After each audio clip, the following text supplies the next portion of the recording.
go after Tommy.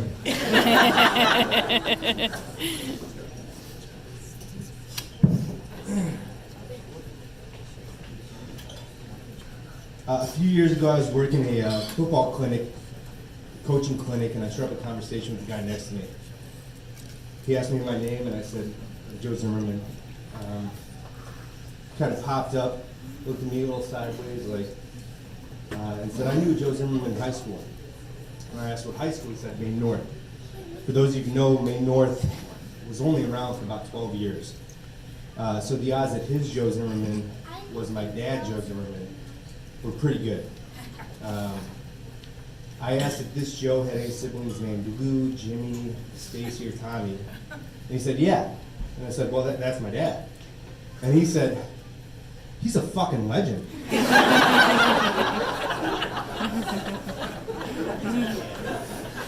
That was my dad, a fucking legend. We talked for about an hour, and it was amazing to see the impact my dad had on this guy, even though they hadn't seen each other for decades. He asked if I would call him, which, in the moment, I was like, yeah, of course. And so I did, and they spoke for about 15 minutes. It made this guy's day, maybe his year, and it had to be one of the worst mistakes I made in my life. Every time I would see my dad after that, he would look at me and say, what am I? A fucking legend.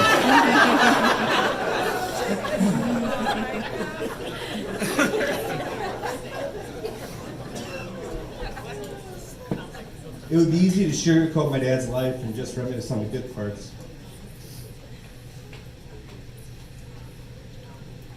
As many of you know, he had his faults, and there were moments growing up where we had some disagreements. I think it's important to note that there were flaws. But being flawed doesn't mean living a life that isn't meaningful or impactful.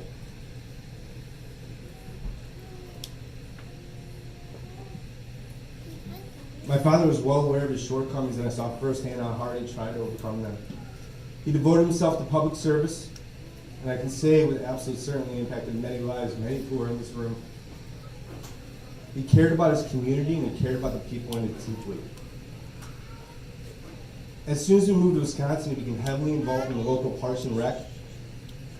He, along with a few other dads, founded the town of Vernon's first flag football league. I think Mr. Arnold is actually still here as part of that.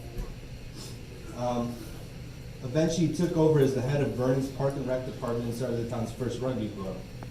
As you've heard before, this was purely a selfish act on my part. I really wanted to play rugby, and I made my dad create a team. I wanted to play badly. My dad had zero experience with rugby, but he told me if I wanted a team, he would help put it together. And man, what an inaugural year that was. We might as well have been the Bad News Bears. We were such a ragtag mix of kids.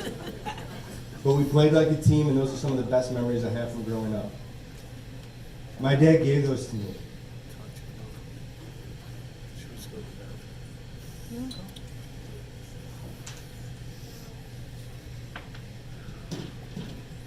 And I will forever be indebted to him for that.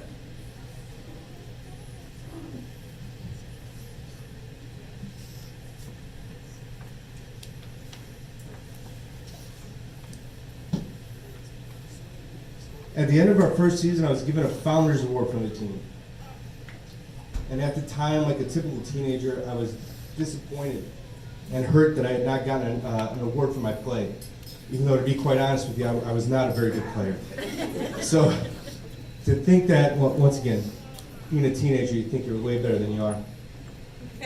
I think he recognized a sense of defeat on my face, and he came over to me, put his arm around me, and said, I know it doesn't feel like it now, but one day, you'll look at this with pride. This will mean more than winning an MVP. He was telling me to look around and understand by starting this club, I was helping to affect people in a positive way. We didn't have a lot of those moments. And I wish I could go back and understand the importance of it as it was happening. But looking back, it was absolutely true, and it stuck with me far more than any trophy.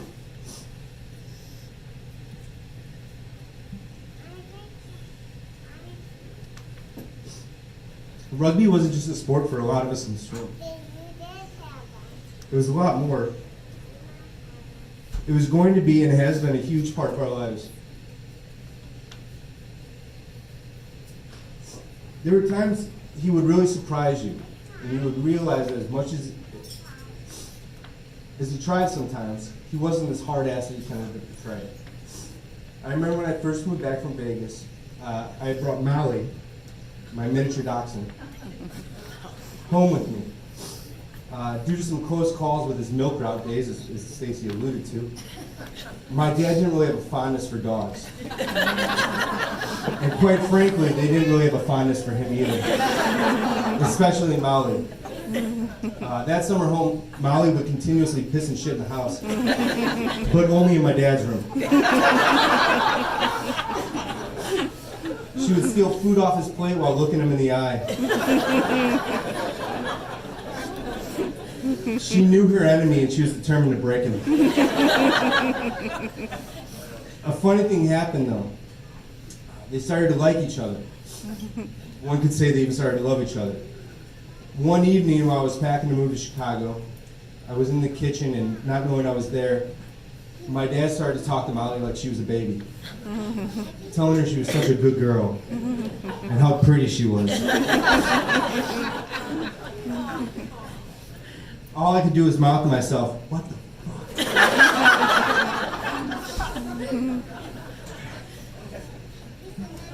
I convinced myself he must have been drunk. And it wasn't until I was off for winter break following year, when I decided to take Molly down in the city with me for a few weeks. Up until then, it had been too hard for her to be down there while I was taking the train every day to the suburbs for my job. A few days into her stay, I got a call from my dad, who seemed more worked up and worried than usual. He just wanted to get something off his chest, he told me. He didn't think it was fair to Molly that it was shit between two homes. She needed a permanent home to be with people who loved her.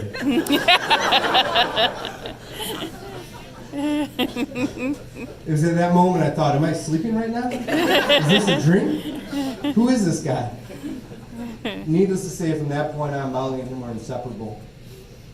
Those moments with my father, when he was a big teddy bear and lovey-dovey, were fleeting and far between while growing up. So you would think with grandkids it would be the same. That you'd be the same reserved, disciplinarian figure. Well, you'd be wrong. I don't think I've ever seen him light up more than when he was with Alice, Sawyer, and Ames. And it really pissed me off.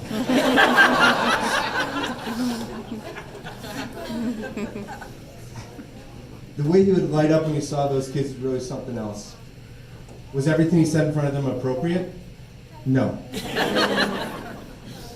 Telling them to commit acts of violence against their father, probably not the best. But the way he would call Sawyer a wild man or tell Elle she was beautiful will be missed. Because of him, anytime they leave anywhere, they will kiss their fingers, make a peace sign, and say peace out. It's really corny, but they loved it, and still do. Elle, Sawyer, and Ames are at the ages where they probably won't remember Papa Z outside of videos and photographs. That has been the toughest pill to swallow about all this. We'll do our best to show them how much he loved them and carry on his name, and hopefully that'll be enough. There's so much more to say, from the tracksuits he wore every day to the gallon of sweat he would wring from his shirt during those memorable softball days. The ever-present Jolly Ranchers as he strolled the sidelines of a rugby practice. The plethora of nicknames he procured over the years: Big Z, Kingpin, Papa Z, to name a few. Golden Stud, apparently. To somehow fitting 3 kids into a 2-seat pickup, using the floorboards as a seat. The way we would do anything to avoid being his partner during spades. How as kids weren't always quick enough to tell our friends not to open the sliding door in the minivan because it might fall off. So then it would, and then we would have to hold it in place as we drove down country roads in the middle of February, gloveless, in an effort to get a good grip so it didn't fly off. Or how we kids would wake up every morning to my father in 7 layers of sweats, standing at the poolside bar, smoking a cigarette, about to drink his 5th cup of coffee, blaring Strokin' by Clarence Carter, a.k.a. Dr. Cece, over his stereo system. My dad, as many dads are to their sons, was bigger than life to me growing up. He had this charisma and charm about him that made people gravitate towards him. It is evident to see in this room he had an impact on a lot of people he cared about and spoke fondly about often. There have been a lot of tough days without his big personality. I'm sure there'll be plenty more. But at least for today, we can laugh and reminisce. We can say peace out to a fucking legend.